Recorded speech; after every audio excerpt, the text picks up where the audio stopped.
Magandang araw mga boss. Kung kayo may Ford Ranger at gusto nyong mag-DIY mag-change oil ng yung sasakyan, ganito lang po ang pag-reset ng yung sasakyan after nyo i-change oil.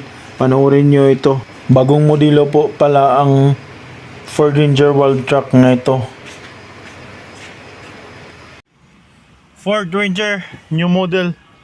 Mag-reset ng oil service.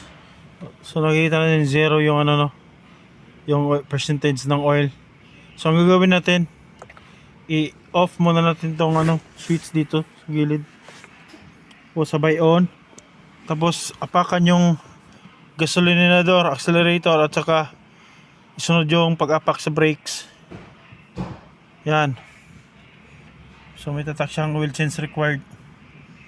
Hayaan mo lang kaapak sa accelerator at saka sa brakes.